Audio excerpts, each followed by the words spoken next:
ഇന്ന് പകല് ലൂക്കോസിൻ്റെ സുവിശേഷം 14-ാം അധ്യായം അതിൻ്റെ 25 മുതലുള്ള ചില വാക്യങ്ങളെ അടിസ്ഥാനപ്പെടുത്തി സംസാരിക്കുവാനാണ് പരിശുദ്ധാത്മാവ് എൻ്റെ ഹൃദയത്തിൽ തന്നിരിക്കുന്നത്. This morning the Spirit of God placed on my heart to speak to you from the book of Luke chapter 14 verse 25 onwards. കഴിഞ്ഞ ആഴ്ചയിൽ നമ്മളിൽ ഓരോരുത്തരിലും ദൈവം തന്നിരിക്കുന്ന ആത്മീയ അനുഗ്രഹങ്ങളുടെ ഒരു ലിസ്റ്റ് നമ്മുടെ മുമ്പിൽ ദൈവം വെളിപ്പെടുത്തി തന്നു. And last week the Spirit of God spoke to us about all the spiritual blessings that we have through Jesus Christ. പിന്നെയും വചനം ധ്യാനിച്ചുകൊണ്ട് ദൈവസന്നിധിയിൽ ഇരുന്നപ്പോൾ പരിശുദ്ധാത്മാവ് എൻ്റെ ഹൃദയത്തോട് വളരെ ശക്തമായി ഇടപെട്ടു. And as I was meditating again in front of the scriptures, the Spirit of God dealt very strongly with me. ആത്മീയ അനുഗ്രഹങ്ങൾ പ്രാപിച്ച് അല്ലെങ്കിൽ ഇത്രയും തന്നിട്ടുള്ളപ്പോൾ അതിൻ്റെ അടിസ്ഥാനത്തിൽ ഞാൻ എവിടെയാണ് എന്നൊരു ചോദ്യം. And the question that the Spirit of God asked me was based on, after receiving all the spiritual blessings that you have received, where are you standing in the presence of God? ഇന്ന് പകല് ഞാൻ പറയാൻ പോകുന്ന കാര്യം വളരെ ഗൗരവപരമായ കാര്യമാണ്. പരിശുദ്ധാത്മാവ് എന്നെ വല്ലാത്ത സമ്മർദ്ദത്തിലാക്കി എൻ്റെ ജീവിതത്തെ ഒന്നുകൂടൊന്ന് ഷെയ്ക്കപ്പ് ചെയ്ത ഒരാഴ്ചയായിരുന്നത് കൊണ്ട് ഞാൻ ക്രിസ്തുവിൽ ശരണപ്പെട്ട് അത് പറയുമ്പോൾ ആരെയും വേദനിപ്പിക്കാനല്ല, എന്നാൽ നമ്മളെ അടുത്ത പടിയിലേക്ക് പരിശുദ്ധാത്മാവ് ഒന്ന് കൊണ്ടുപോകുവാൻ ഞാൻ ആഗ്രഹിക്കുന്നു. And this morning the Spirit of God gave me and shaked me to the point where he has given me a very serious topic to talk to you about.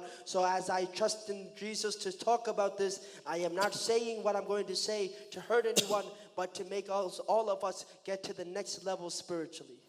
നമ്മളൊരു വിശ്വാസിയാകാം, അല്ലെങ്കിൽ ഒരു പാസ്റ്റർ ആകാം, അതൊക്കെ നമ്മളെക്കുറിച്ച് നമ്മൾ വിശേഷിപ്പിക്കുന്ന കാര്യങ്ങളാണ്.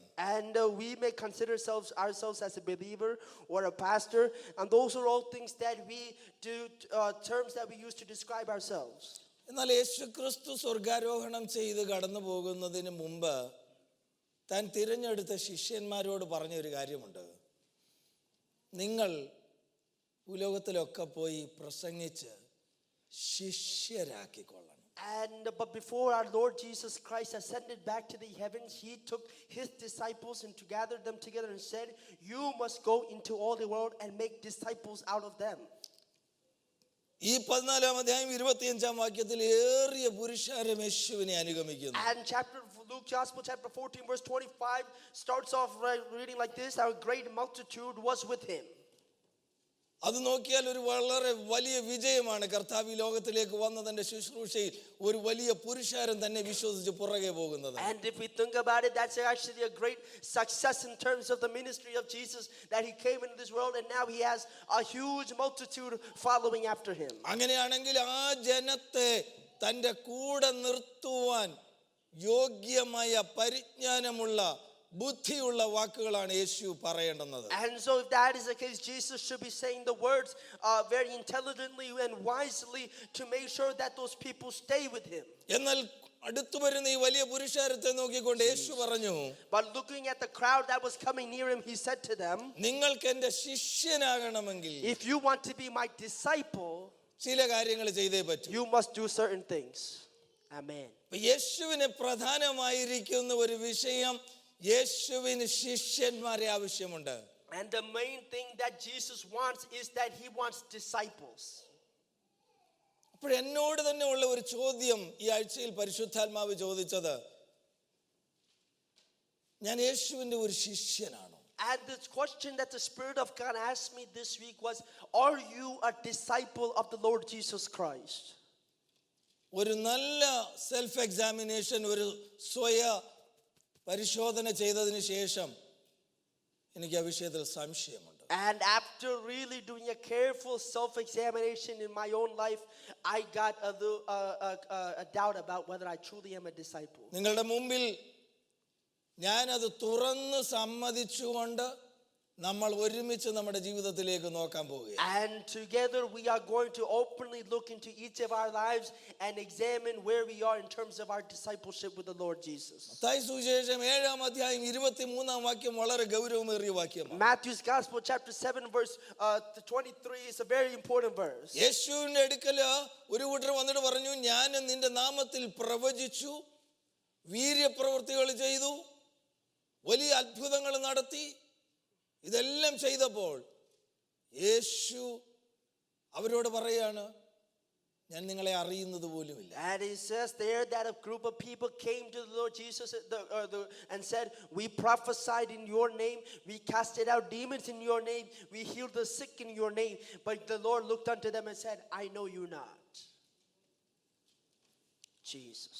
വചനം പറയുന്നു, എൻ്റെ ഹൃദയത്തിലുള്ള ഒരു വാക്ക് പുറത്തു വരുന്നതിന് മുമ്പേ ആ വാക്ക് എന്താണെന്ന് ദൈവം അറിയുന്നു. The word of God says that even before I even say a word, the God knows what I'm about to say in my heart. സമുദ്രത്തിന്റെ അറ്റത്ത് എന്ന് പറഞ്ഞാലും എവിടെ പോയാലും എന്നെ ദൈവം അറിയുന്നു. And the word of God says, even if I go into the depths of the sea, no matter where I am, the Lord knows me.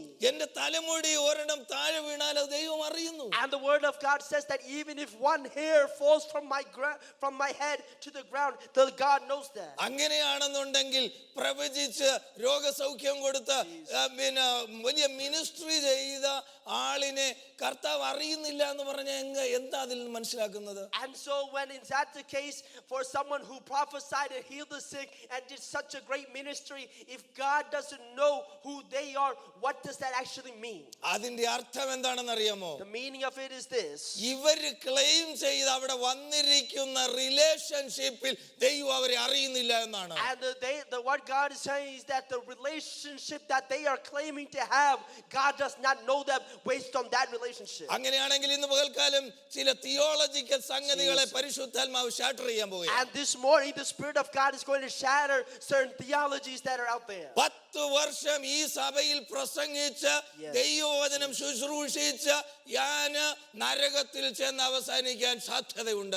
And as a man, a pastor who has been preaching the word of God last 10 years in this church, there is a possibility that I myself can end in hell. എന്നെ ഒരു ദിവസം നോക്കിക്കൊണ്ട് കർത്താവ് പറയാൻ സാധ്യതയുണ്ട്, നീ ഡെലവയറിൽ 10 വർഷം ഇതൊക്കെ ചെയ്തെങ്കിലും ഞാൻ നിന്നെ അറിയുന്നില്ല എന്ന് പറയാനുള്ള സാധ്യതയുണ്ട്. And there is a possibility that after doing this ministry here, that God will say, you did all this for last 10 years, but I don't know who you are. 10 വർഷം ഇവിടെ അംഗങ്ങളായി വന്ന് ഇവിടെ ഇരുന്ന് വചനം കേട്ട് ഇതെല്ലാം കഴിഞ്ഞിട്ട് പോയാലും ദൈവം അറിയുന്നില്ല എന്ന് പറയാനുള്ള സാധ്യതയുണ്ട്. And even after coming to this church and listening to the word of God last 10 years, there is a possibility that God will look at you and say, I don't know you. എന്നിട്ട് കർത്താവ് പറയുന്നു, എന്നെ വിട്ടു പോയിക്കൊള്ളുക. And he says, then depart from me. വളരെ വേദനിപ്പിച്ചു. That hurt me greatly. അവർ എന്ത് അധർമ്മമാ ചെയ്തത്? What did they do that was wrong? എന്തുകൊണ്ടാ ദൈവം അവരെ അറിയുന്നില്ല എന്ന് Why പറഞ്ഞത്? did God not know who they are? പരിശുദ്ധാത്മാവിന്റെ ഹൃദയത്തെ തന്ന 2-3 ചിന്തകൾ ഞാൻ പറയാം. The Holy Spirit gave me a couple thoughts. എനിക്കൊരു പ്രാസംഗികനായിരിക്കാം, എനിക്കൊരു പാസ്റ്റർ ആയിരിക്കാം, എന്നാൽ ഒരു ശിഷ്യനായി ഞാൻ യേശുവിന്റെ പിന്നാലെ വരാത്തോടത്തോളം കാലം എന്നെ ദൈവം അറിയുന്നില്ല. And I can be a pastor, I can be a preacher, but until I become a disciple of the Lord Jesus Christ, he does not know who I am. അതുകൊണ്ട് കർത്താവ് എന്നോട് പറഞ്ഞു, And so the Lord told me, നീ ഒന്നുകൂടെ എന്നെ ഏൽപ്പിച്ചു തന്ന് നീ ഒരു ശിഷ്യനായി തീരാ. and you must be a disciple for me. എന്നിട്ട് അനേക ശിഷ്യന്മാരെ വാർത്തെടുക്കൂ. And then make other disciples. ദൈവ സഭകളില് ആമേൻ നരകത്തിന് ഇരട്ടി യോഗ്യരാക്കാൻ അംഗങ്ങളെ കൂട്ടരുത്.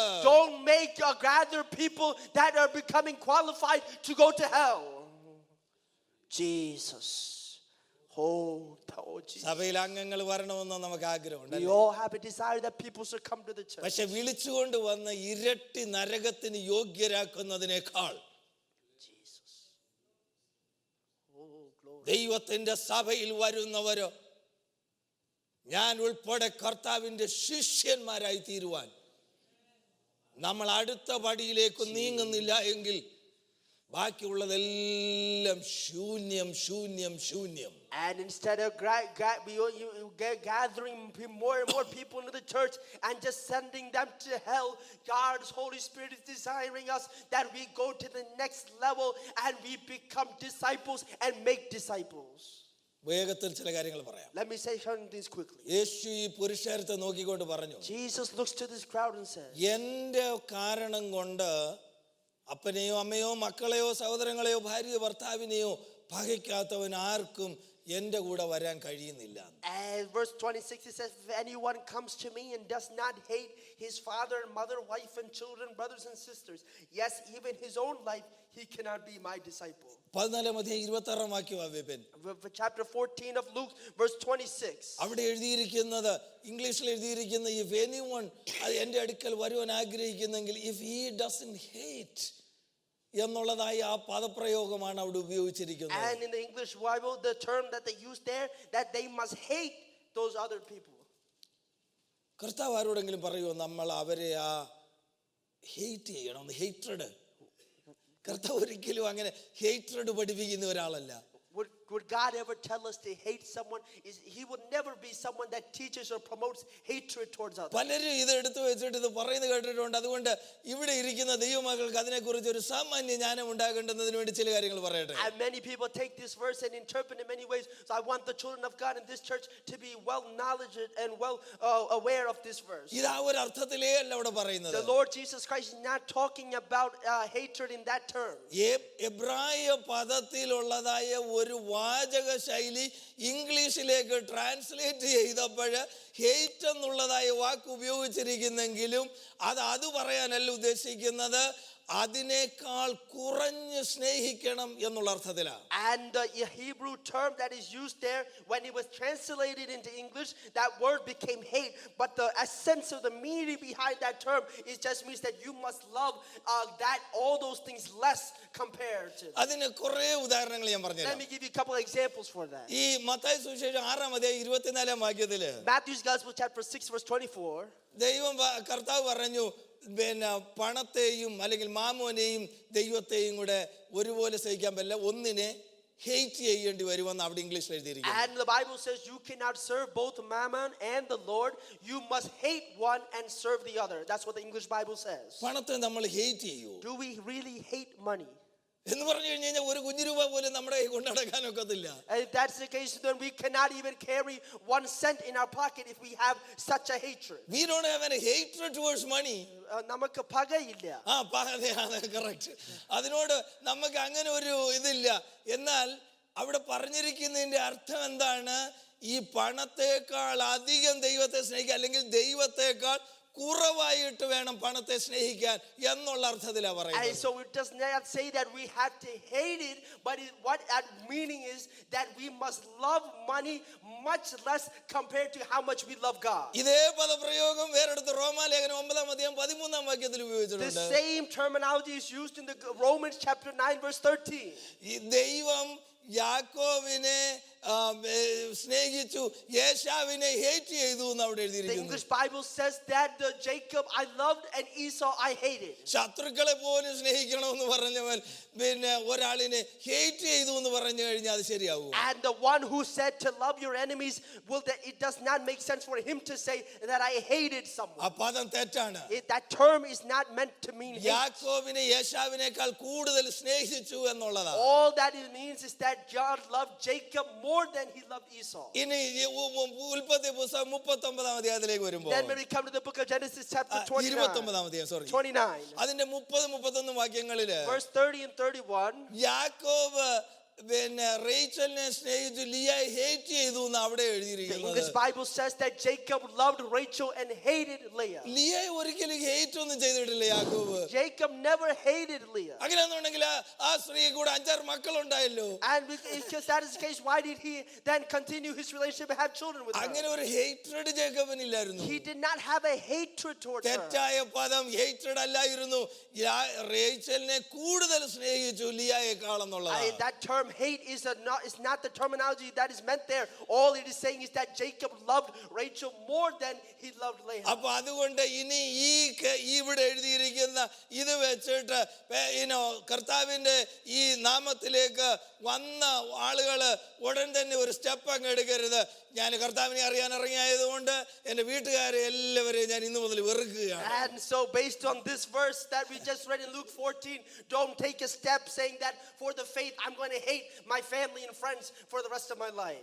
അതല്ല അവിടെ That's പറയുന്നത്. not what this verse is trying to say. നമ്മുടെ ജീവിതത്തിൽ ആരെ കൂടുതൽ സ്നേഹിക്കണമെന്നുള്ളതാ കർത്താവ് അവിടെ The പറഞ്ഞത്. Lord is just trying to explain to us who we must love more in our life. കർത്താവിനെ ആരാധിക്കുന്ന വിഷയത്തില്, When it comes to worshiping the Lord കർത്താവിനെ Jesus, സ്നേഹിക്കുന്ന when it വിഷയത്തില് comes to loving the Lord, നമുക്ക് കർത്താവായിരിക്കണം എല്ലായിടത്തും first priority. the Lord must be our first priority in all aspects and in all ബാക്കി areas. ജീവിതത്തിലുള്ള എല്ലാം second priority. Everybody and everything else comes secondary. അപ്പൊ നമ്മൾ ഇത് പലപ്പോഴും കമ്പയർ ചെയ്യുന്ന ആരോടാണെന്നറിയാമോ? And so who do we compare this often to? ഈ യാക്കോബായിന്നും മർത്തോമായിന്നും ഒക്കെ വന്നിരിക്കുന്ന ഒരാള് അവരുടെ വീട്ടിൽ നിന്ന് ഇതിലേക്ക് വന്നിട്ടില്ലാത്ത ഒരാളുമായിട്ടാണ് കമ്പയർ ചെയ്യുന്നത്. Now, oftentimes we take this verse and talk about how people who come from a nominal background and even the relatives who are not in that faith, they have that tension and that conflict, and we use this verse to describe that. എന്ന് വചനം അങ്ങനെയല്ല But പറയുന്നത്. that's not what the word of God is വചനം saying. പറയുന്നു, പെന്തക്കോസ്ത് വീട്ടിൽ ജനിച്ച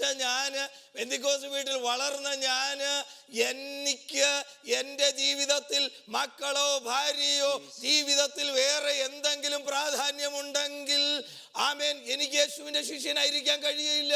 Amen. The word of God is saying, even for a person like me who was born and raised in the Pentecostal faith, if I love my wife or my family or my children much more than I love the Lord Jesus Christ, I cannot be his disciple. എൻ്റെ relationship യേശുവുമായിട്ടുള്ള ബന്ധത്തിൽ വേറെ ആര് അതിനേക്കാൾ കൂടുതൽ സ്ഥാനമെടുക്കുന്നുവോ അവിടെ എനിക്ക് ശിഷ്യനായിരിക്കാൻ കഴിയില്ല. And in terms of my relationship with the Lord Jesus Christ, if my relationship with anyone else takes a greater priority than that, then I cannot be his disciple. ഇനി ഞാൻ പറയട്ടെ ഒന്നുകൂടെ. Then let me say one more thing. എൻ്റെ reputation, എനിക്ക് ദൈവം എനിക്കുള്ള ഒരു ബഹുമാനം, അതാണ് യേശുവിനുള്ള ബഹുമാനത്തെക്കാൾ കൂടുതൽ ഞാൻ എടുക്കുന്നതെങ്കിൽ ഞാൻ യേശുവിന്റെ ശിഷ്യനല്ല.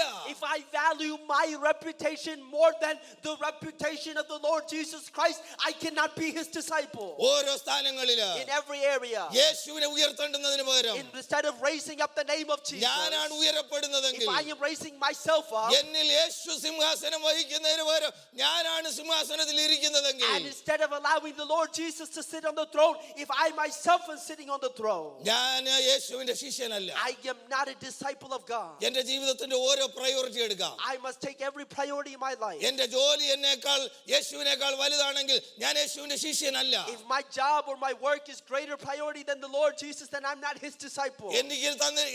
എനിക്ക് പണത്തോട് യേശുവിനേക്കാൾ കൂടുതൽ പ്രയോറിറ്റി ആണെങ്കിൽ ഞാൻ യേശുവിന്റെ ശിഷ്യനല്ല. And if my priority is towards money more than the Lord Jesus Christ, I am not his disciple. എന്റെ ജീവിതത്തിൽ കർത്താവായ യേശുവിനെ സ്നേഹിക്കുന്നതിനും സേവിക്കുന്നതിനേക്കാൾ പ്രാധാന്യമായിട്ട് എന്തെല്ലാം ഉണ്ടോ അതെല്ലാം മുന്നിൽ നിൽക്കുമ്പോൾ വെറുതെ സമയം കളയണ്ട, ഞാൻ യേശുവിന്റെ ശിഷ്യനല്ല. And if there is anything in my life that is taking a greater priority than me loving and serving the Lord Jesus, then there's no point of wasting anyone's time, because I am not a disciple of the Lord Jesus ഞാൻ പറയട്ടെ, Christ. കൊടുക്കുന്ന കാര്യത്തിൽ എനിക്ക് യേശുവിന്റെ ശിഷ്യനാണോ എന്ന് സംശയമുണ്ട്. And I have a doubt whether we are disciples in terms of our giving to the Lord. എനിക്ക് തന്നിരിക്കുന്നതിന്റെ ഒരു നല്ല ഭാഗം എന്റെ ആവശ്യത്തിന് വേണ്ടി ഉപയോഗിക്കുമ്പോൾ ഒരു 10% ദൈവാലയത്തിൽ കൊണ്ടുവന്ന് കൊടുക്കുന്നത് കൊണ്ട് ഞാൻ യേശുവിന്റെ ശിഷ്യനാണെന്ന് പറയാൻ പറ്റില്ല. And after using most of my money for my own needs and just giving 10% to the church, that does not necessarily make me a disciple of the Lord Jesus. Oh, Jesus, Jesus, Jesus. യേശു പറയുന്നു, നമ്മുടെ പണം, നമ്മുടെ സമയം, നമ്മുടെ ആരോഗ്യം, ദൈവം നമുക്ക് തന്നിരിക്കുന്നതെല്ലാം കർത്താവിന് ഫസ്റ്റ് പ്രയോറിറ്റി അല്ലെങ്കിൽ നമുക്ക് യേശുവിന്റെ ശിഷ്യനാകാൻ പറ്റില്ല. The word of God says in our money, our health, our everything that he has given us, if it is not given as a priority for the Lord, then we are not his disciples. അനേക സഭകളിൽ consumer ബിലീവേഴ്സിനെ കൊണ്ട് നിറഞ്ഞിരിക്കുക. And many churches are filled with consumer believers. എന്ന് പറഞ്ഞു കഴിഞ്ഞാൽ, Which means ഉപഭോക്താക്കൾ ആത്മീയ അനുഗ്രഹങ്ങളുടെ കലവറയിൽ നിന്ന് മേടിച്ചു കൊണ്ടുപോകുന്നു, അത് അനുഭവിക്കുന്നു കൺസ്യൂമേഴ്സ്. എന്നാൽ കർത്താവിന്റെ രാജ്യത്തിന് എന്തു പ്രയോജനം? Many people come to the church with the mentality to receive the spiritual blessings and to experience the things that God gives them. But what use do they have for the kingdom of ഇനി God? ഒന്നുകൂടെ ഞാൻ ചോദിക്കട്ടെ. Let me ask one more thing. എന്നെ തന്നെ എനിക്ക് inconvenience വരുത്തിക്കൊണ്ട് കർത്താവിന് വേണ്ടി എന്തെങ്കിലും ഒരു കാര്യം ചെയ്തിട്ടുണ്ടെങ്കിൽ കർത്താവിന്റെ ശിഷ്യനാണെന്ന് പറയാം. അല്ല എങ്കിൽ എങ്ങനെ പറയാൻ കഴിയും? And if I have inconvenienced my own self to do something for the kingdom of God, then I can be considered a disciple. But without even doing that, how can I be called myself a disciple of Jesus? എനിക്ക് ജോലി വേണം, അത് അത്യാവശ്യമാണ്. I need a job. എനിക്ക് പണം വേണം, അത് I അത്യാവശ്യമാണ്. need money. എനിക്കൊരു ഭവനം വേണം, അത് I അത്യാവശ്യമാണ്. need a house. ഇതെല്ലാം ഈ ലോകത്ത് ജീവിക്കുമ്പോൾ വേണം. And as long as we live in this world, we need എന്നാൽ these things. ഇതിനുള്ളിലൂടെ നമുക്ക് സാക്രിഫൈസ് വരുന്ന തരത്തിൽ, ഇതിനുള്ളിലൂടെ നമുക്ക് ഇൻകൺവീനിയൻസ് വരുന്ന തരത്തിൽ, ഇതിനുള്ളിലൂടെ കർത്താവിന്റെ രാജ്യത്തിന് വേണ്ടി എന്തെങ്കിലും ചെയ്യുവാൻ ഒരു കുഞ്ഞു വിരളനക്കിയാൽ നമുക്ക് യേശുവിന്റെ ശിഷ്യനായിരിക്കാൻ പറ്റും. And but as with all these things that we need, if there's anything that we can sacrifice and put an inconvenience to those things and do something for the kingdom of God, and to even move even a finger for that, that is where we can consider ourselves as disciples. കർത്താവ് പറഞ്ഞു, അല്ല എങ്കിൽ എന്റെ ശിഷ്യനാകാൻ പറ്റത്തില്ല. Lord Jesus said, without that you cannot be called my disciple. ഇനി പറഞ്ഞു, ഇനി എന്റെ പിന്നാലെ വരണമോ?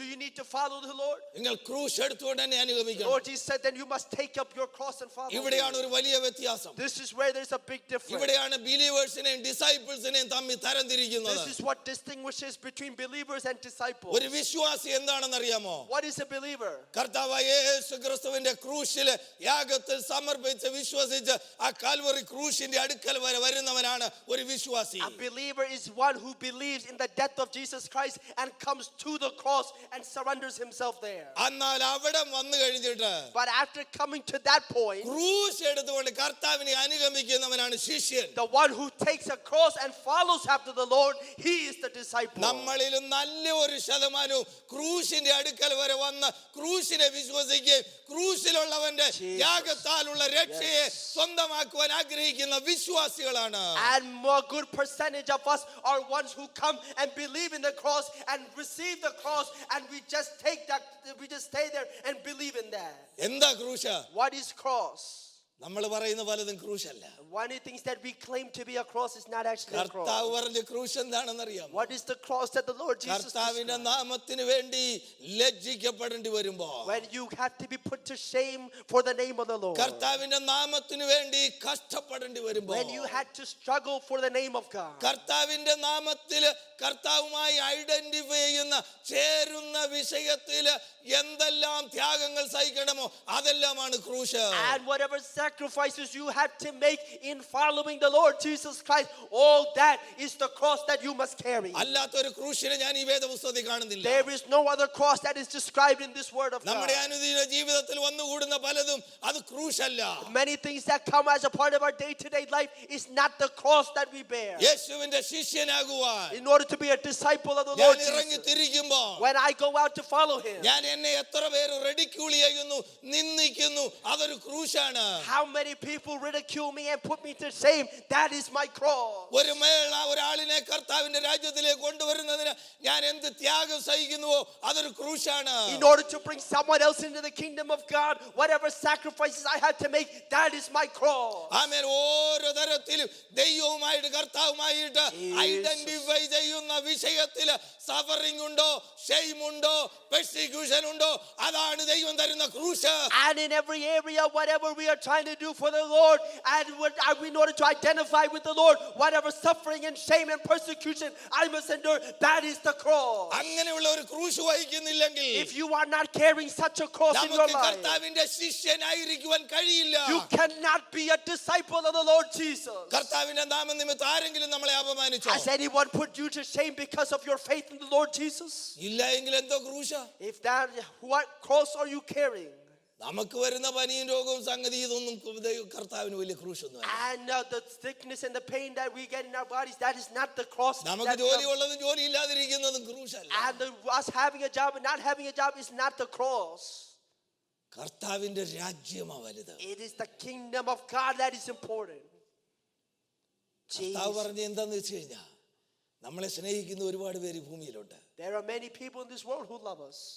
പക്ഷെ നമുക്ക് വേണ്ടി ജീവൻ കൊടുത്തവൻ ഒരാളെ ഉള്ളൂ. But there's only one person who gave his life for us. അതുകൊണ്ടാണ് ആ സ്നേഹം ആവശ്യപ്പെടുന്നത്. And that's why that love is compelling us. അതുകൊണ്ടാണ് നമ്മുടെ പ്രയോറിറ്റി ആരുമനാഥനുമായിട്ടാകേണ്ടത്. That's why he should be our number one priority. ദൈവസഭയ്ക്കുള്ളിൽ ശിഷ്യന്മാർ വേണം. God's church needs disciples. ഇനി ഞാൻ പറയട്ടെ, 12 പേരെ കർത്താവ് തിരഞ്ഞെടുത്തല്ലേ? And we see the Lord Jesus selected 12 people for him.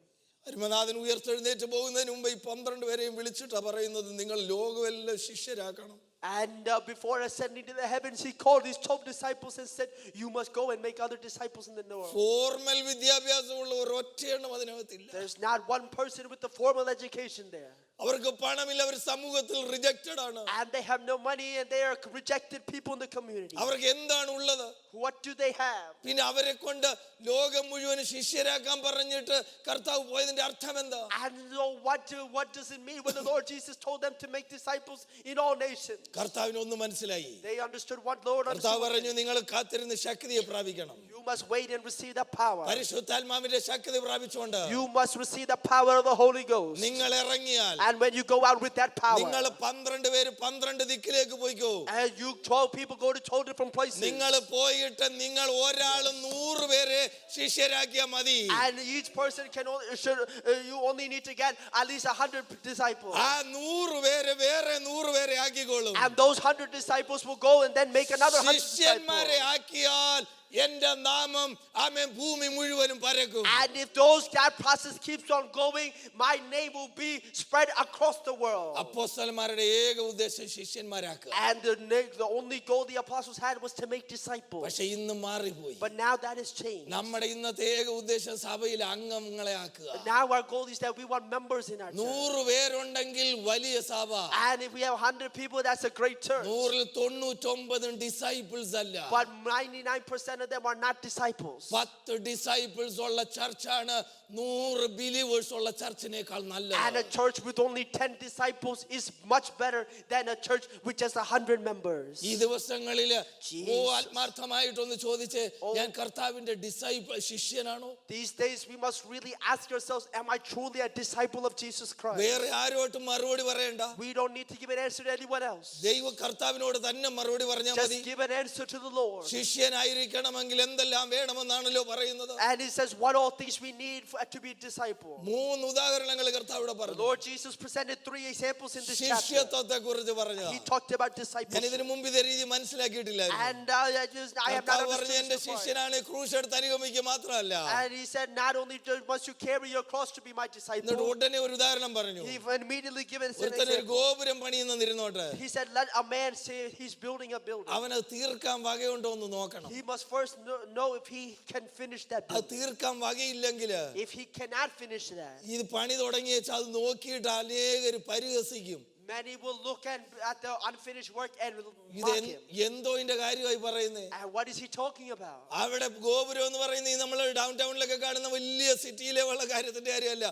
ഓരോ ഫാർമർക്കും അവന്റെ ജീവിതം, അവന്റെ കൃഷി സ്ഥലത്ത് ഇതെല്ലാം കൂട്ടി വെക്കാനായിട്ട് ഒരു വലിയ ഗോപുരം പണിയുന്ന പരിപാടിയുണ്ട്. And the building that is talking about is not like the type of buildings we see in the downtown city, but in this context, at that time, those who were farmers, they had a building that they would build up in order to keep the harvest and what they gathered in that building. അപ്പൊ ഒരു നല്ല ഗോപുരത്തിന് അടിസ്ഥാനമൊക്കെ ഇടുമ്പോഴേ നാട്ടുകാർ പറയും, ഇവന് വലിയ കൃഷി നല്ലോണം ഉണ്ട്, ഒരു വലിയ പ്ലാൻ ഉണ്ട്, വലിയ പദ്ധതി ഇവിടെ കൂട്ടിയിട്ടുണ്ട്, വലിയ ഫലശേഖരണം ഉണ്ടെന്ന്. And when the minute they lay the foundation, the people around them recognize that, he has a great harvest, he's expecting a great harvest, and he has a great plan and a purpose behind all these things. കുറച്ച് നാൾ കഴിഞ്ഞിട്ടും അടിസ്ഥാനത്തെ കിടക്കുന്ന ഉള്ളെന്നുണ്ടെങ്കിൽ കണ്ടവൻ പറയും, ഇടാ ഇവൻ ചുമ്മാതെ ഇത് അടിസ്ഥാനം വിട്ടതാണ്, ഈ പുള്ളിയെ കൊണ്ട് അതിനുള്ള യാതൊരു മാർഗമുള്ളവനല്ല. But after some time, if it's still in that foundation state, the people around will say, this person is wasting his time, is useless, there is no point of what he's trying to do. ശിഷ്യനാകുന്ന കാര്യവുമായിട്ട് കർത്താവ് പറഞ്ഞു, ഈ ഉദാഹരണത്തിന്റെ അർത്ഥം എന്താ? What is the meaning that Jesus Christ had in connecting this with discipleship? ഇവിടെയാണ് മർമ്മം. This is the mystery. ഒരു ബിലീവറായി തീരണമെന്നുണ്ടെങ്കിലുണ്ടല്ലോ, ഇൻസ്റ്റന്റാ. In order to be a believer, it is an instantaneous process. കർത്താവിന്റെ ക്രൂശിന്റെ അടുക്കിലേക്ക് വന്ന് കർത്താവെ ഞാൻ നിന്നെ അംഗീകരിക്കുന്നു എൻ രാജാവായി വരണമെന്ന് പറഞ്ഞ് 30 സെക്കൻഡിനുള്ളിൽ ഒരു ബിലീവർ ആകാം. And for any person who comes to the cross and admits his sin and asks the Lord Jesus Christ to come into their life, that very second they become a believer and they are saved. എന്നാൽ there is no instant discipleship. Amen. അന്ന് പറഞ്ഞു കഴിഞ്ഞാൽ നിമിഷ നേരം കൊണ്ട് ശിഷ്യനാക്കാൻ That പറ്റത്തില്ല. means you cannot become a disciple in a split second. ശിഷ്യനാകണമെങ്കിൽ In order to ഒരു വില കൊടുക്കാൻ തയ്യാറാകണം. In order to be disciple, you must be willing to pay a price. അതുകൊണ്ടാണ് ക്രിസ്തീയ സഭകൾ അപമാനിക്കപ്പെടുന്നത്. That's why many churches are being put to shame these days. ആമേൻ. ശിഷ്യത്വത്തിന്റെ പണി നടക്കുന്നില്ല. Because there's no work of discipleship ഒരു going there. കംപ്ലീറ്റ് ഡിസൈപ്പിൾ ആക്കി കാണിക്കാൻ ഇല്ല. There's nothing to show as a complete disciple. അതുകൊണ്ടാ നോക്കിയവനും കാണുന്നവനും പറയുന്നത് അയ്യോ ഇറങ്ങി തിരിച്ച് ഇവനാണോ? And that's why the people around look and say, was this the person that left and became part of that faith? Jesus. ഒരു comedian ഇങ്ങനെ പറഞ്ഞു. A comedian once said ഈ like this. തമാശ പറയുന്ന ആളെ He said a joke. ഈ പുള്ളി കടയിൽ പോയപ്പോൾ അവിടെ പിന്നെ വെച്ചിരിക്കുന്നു പിന്നെ powder milk. And he went to the store and saw powdered milk in the aisle. അപ്പം എന്ന് പറഞ്ഞു കഴിഞ്ഞാൽ അതിനകത്തോട്ട് വെള്ളം ഒഴിച്ചു കഴിഞ്ഞ് കഴിഞ്ഞാൽ അത് മിൽക്ക് ആവും അല്ലേ? പൗഡർ ഫോമിലാണ്. Add water it will become milk. And so the thing is that taking that powdered milk, if you add water, it becomes milk. അടുത്ത അയലിൽ നോക്കിയപ്പോൾ powder orange juice. And then the next aisle he saw powdered orange juice. അപ്പോൾ എന്ന് പറഞ്ഞു കഴിഞ്ഞ് കഴിഞ്ഞാൽ orange juice powder എന്ന് പറഞ്ഞു കഴിഞ്ഞ് കഴിഞ്ഞാൽ വെള്ളം ആഡ് ചെയ്ത് കഴിഞ്ഞ് കഴിഞ്ഞാൽ ഓറഞ്ച് ജ്യൂസ് ആയി And അല്ലേ? so if you take that powder, add water to it, you get orange juice. അടുത്ത അയലിൽ നോക്കിയപ്പോൾ baby powder. Then the third aisle he went to, he saw baby powder. Instantly add water,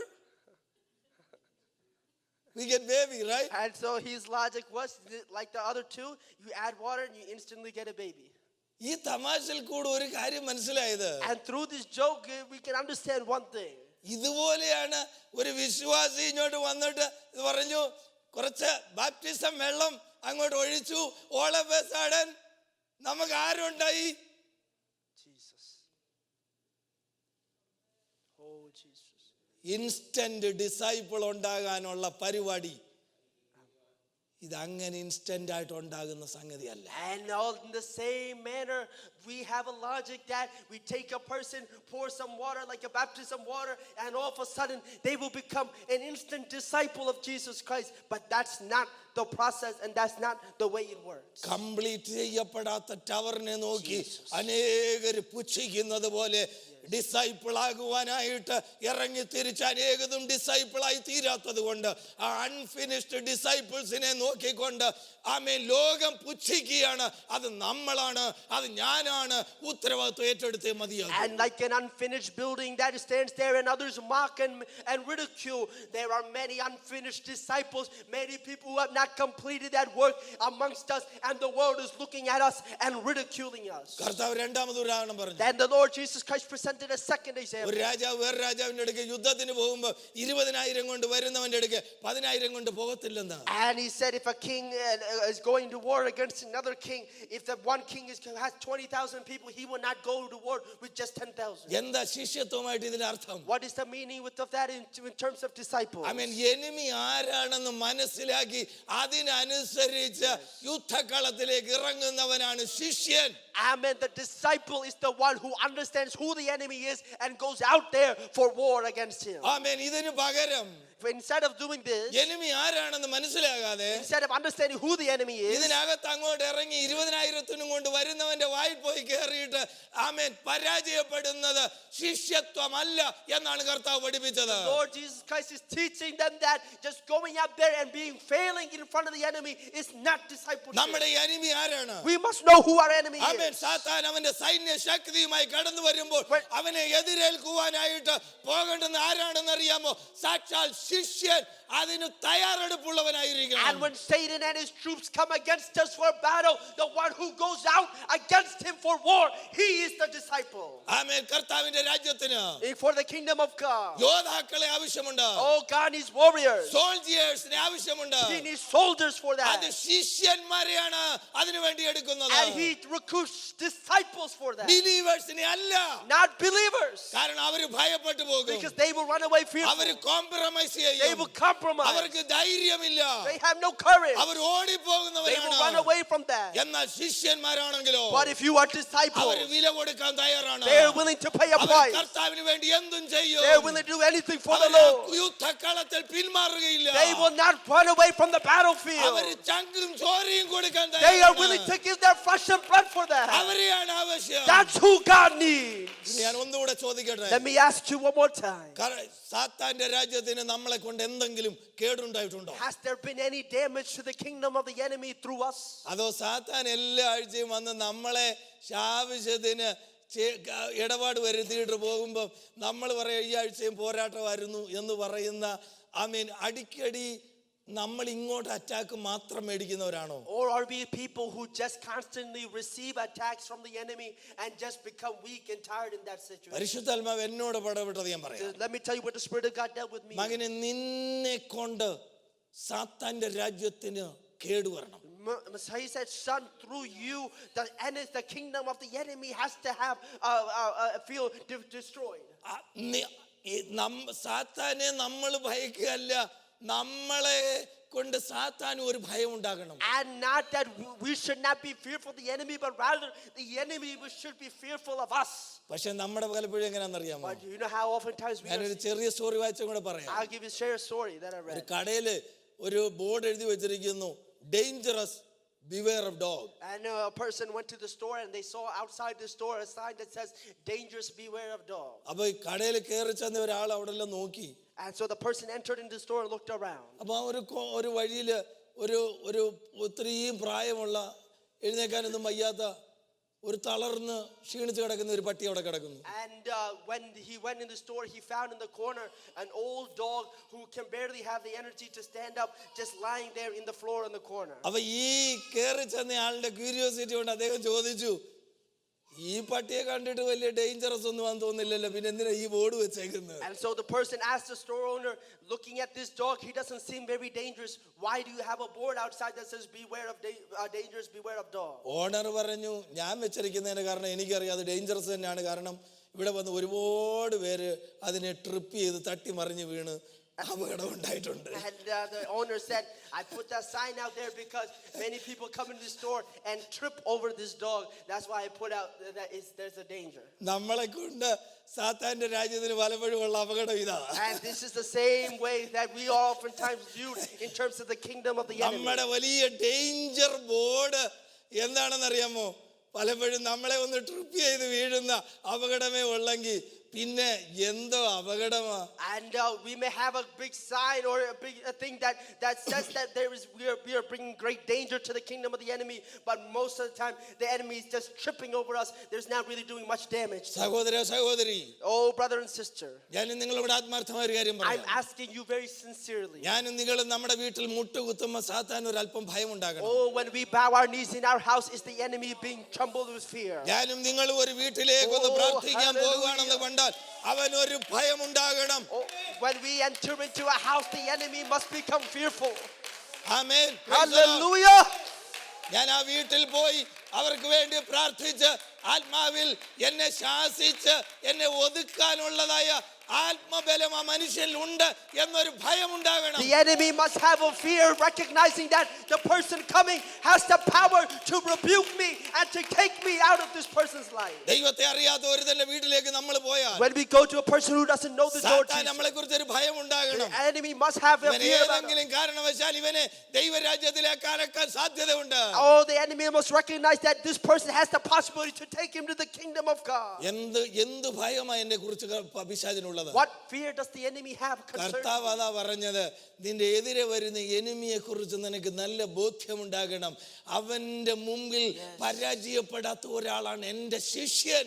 And the Lord Jesus is saying here that you must have an understanding of who your enemy is, and the one who can stand against him without failure, he is my disciple. മൂന്നാമതൊരു ഉദാഹരണം പറഞ്ഞു, എനിക്ക് ഒത്തിരി കാര്യം പറയാൻ വേഗത്തിൽ പറയാം. And the third example here, it says like this. ഒരു ശിഷ്യനായിരിക്കുന്നതിന്റെ കൂട്ടത്തിൽ ഉദാഹരണം പറയാണ്, നിങ്ങൾ ഉപ്പായിരിക്കണം, ഉപ്പായിരുന്നെന്നുണ്ടെങ്കിൽ ശിഷ്യനായിരിക്കാം അതിന്റെ ഗുണമുള്ളതെന്ന്. And in connection with discipleship, the Lord Jesus said, you are salt. If the salt loses its saltiness, what use is it? ആ സോൾട്ടിന്റെ flavour ഉള്ളതായ ഒരു ആളാണെങ്കിൽ ഒരു ശിഷ്യനാകാൻ And പറ്റത്തുള്ളൂ. only a person with the flavor of that salt can be considered a disciple. നമ്മൾ ഇന്നത്തെ modern സോൾട്ടുമായിട്ട് compare ചെയ്യല്ലേ. Don't compare this with the modern salt that we have now. കർത്താവായ യേശു ക്രിസ്തുവിന്റെ കാലത്ത് സോൾട്ട് എന്ന് പറഞ്ഞു കഴിഞ്ഞാൽ അത് ഇത് സോൾട്ട് സ്ഥലത്തിൽ പോയി ഇത് വെട്ടിയെടുത്തോണ്ട് വന്ന് പൊടിച്ചെടുത്ത് ഇത് ചെയ്യുന്നതാണ്. അപ്പം ഈ പുറമേ ഉള്ള സോൾട്ട് കാലങ്ങളിലുള്ള മഴ കൊണ്ടും വെയിൽ കൊണ്ടും ഒക്കെ അതിന്റെ ആ ഫ്ലേവർ അങ്ങ് നഷ്ടപ്പെട്ടിട്ട് വെറും പാറകഷ്ണം പോലെ ഇരിക്കുക. And the salt that they're talking about during the time when Lord Jesus Christ came from, when they went in within the rocks and they mined for, and they dug for that, and the salt that is on the outside layer of the rock, because of the sunlight and the outside environment, that salt oftentimes gets ruined and loses its flavor. എന്നിട്ട് ഇത് പൊടിക്കും. And so they will take this salt and പൊടിച്ച് grind it, നോക്കിയിട്ട് നോക്കും അതിന് flavour ഉണ്ടോന്ന്. and they will taste and see if it has flavor. ഇല്ലെന്നുണ്ടെന്നുണ്ടെങ്കിൽ നമ്മുടെ ഈ നടപ്പാതയിലൊക്കെ ഈ തെന്നി വീഴാതിരിക്കാനായിട്ട് വാരി ചരലിടുന്നത് പോലെ ഇടുന്ന ഒരു കാര്യമായിരുന്നു ഈ സോൾട്ട് ചെയ്യുന്നത്. And if it doesn't have flavor, what they would do is they would take that and put it on the ground, and so that way people do not fall or trip or slip on that ground. അതിനെ ചവിട്ടിക്കളയാനല്ലാതെ ഗുണമില്ലെന്ന് പറയുന്നത്. That's why the Lord Jesus said in this passage that that salt has no use but to be trampled over the people. ഇനി ഞാൻ ഒന്നുകൂടെ പറയട്ടെ. Let me say one more. ഒരു ബിലീവറായിട്ട് As a believer, കർത്താവ് ഉദ്ദേശിക്കുന്നതായ quality നമ്മളിൽ ഇല്ലെങ്കിൽ, if the quality that He expects of us is not found in us, Jesus, ചുമ്മാതാന്നോ മറ്റുള്ളവർ കയറി ചവിട്ടിയിട്ട് പോന്നേ. that's why others stomp over us. ലോകം ചവിട്ടാൻ, The world മറ്റുള്ളവർ ചവിട്ടാൻ, നമ്മളെ പുച്ഛിക്കുവാൻ അവസരം ഉണ്ടാക്കി കൊടുക്കുന്നത് എന്തുകൊണ്ടാണെന്നറിയാമോ? നമ്മളിൽ ക്വാളിറ്റി ഇല്ല. And many times the world and the people stomp over us and disgrace us, and we oftentimes give an opportunity for that because we ourselves don't have the quality that is expected of us. പ്രിയ മക്കളെ, ഒരു ദൈവദാസൻ എന്നുള്ളതിൽ ഞാൻ കർത്താവിന്റെ ശിഷ്യനാണ്.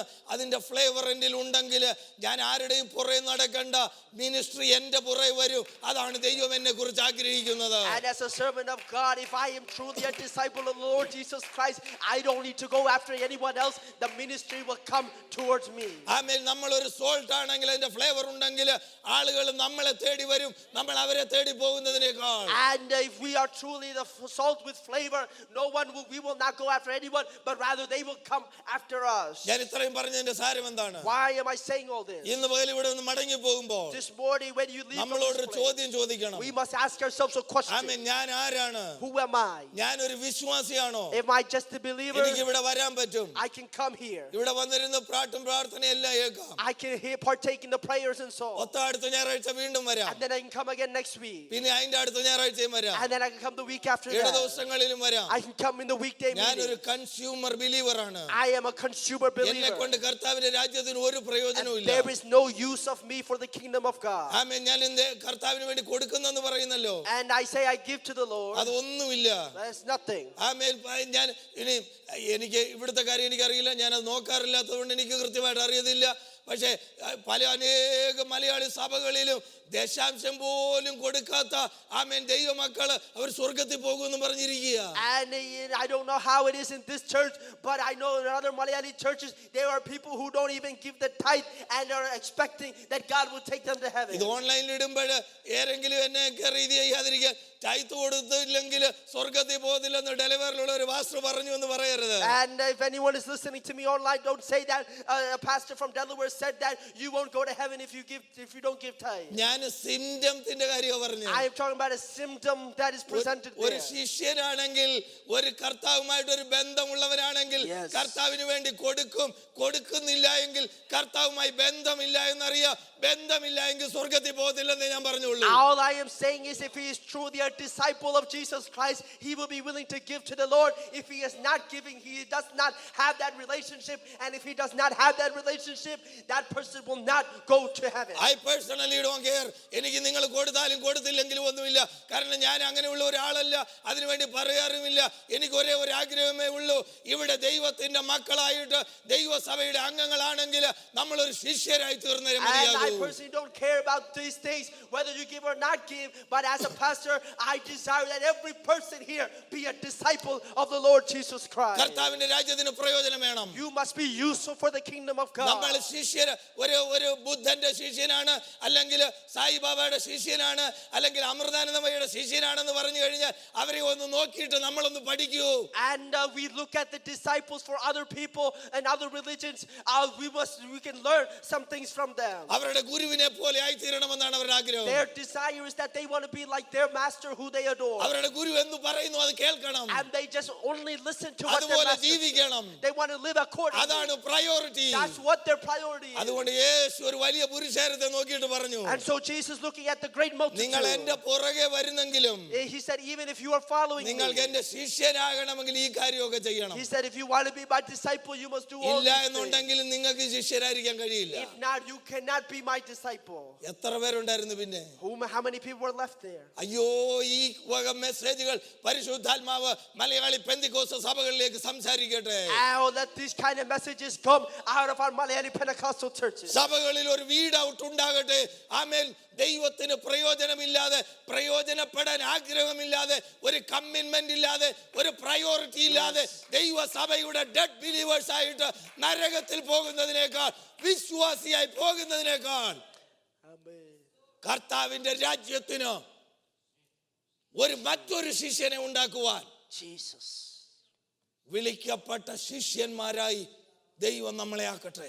And these days, let God weed out the churches and take out those people who are just consumer believers, who are dead believers, who have no use for the kingdom of God, and move them aside and fill the church with disciples who can make other disciples for the kingdom of God. വാക്കുകളെ ഞാൻ ഇവിടെ അവസാനിപ്പിക്കും. Let me conclude my words here. നമ്മൾ disciples ആയിട്ട് bone ആകുകയല്ല, നമ്മൾ ജനിച്ചു വീഴുകയല്ല. We are not born as disciples. നമ്മൾ disciples ആയിട്ട് നമ്മളെ മേക്ക് ചെയ്യുക. We are being made as disciples. നമ്മൾ ഓരോ ദിവസവും അതിന് വില കൊടുക്കണം. Every day we must give that cost for that.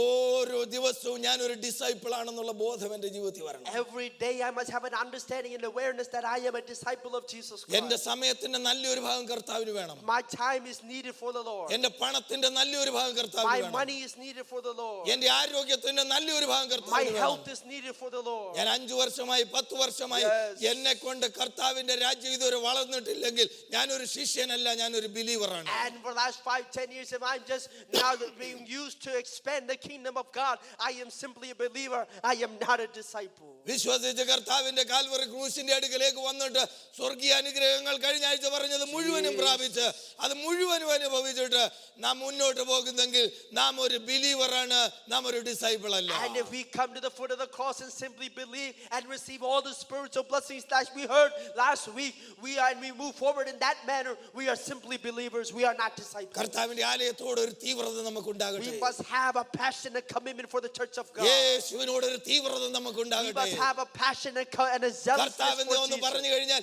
ആ ആരാധനയാണ് ജീവിതത്തിലെ ഏറ്റവും വലുതെന്ന് നമ്മുടെ ജീവിതത്തിലും തോന്നട്ടെ. And the worship must be our number one priority in our life. കർത്താവുമായിട്ടുള്ള സ്നേഹം എന്ത് വില കൊടുത്തും ആ സ്നേഹമാണ് വലുതെന്നും തോന്നട്ടെ.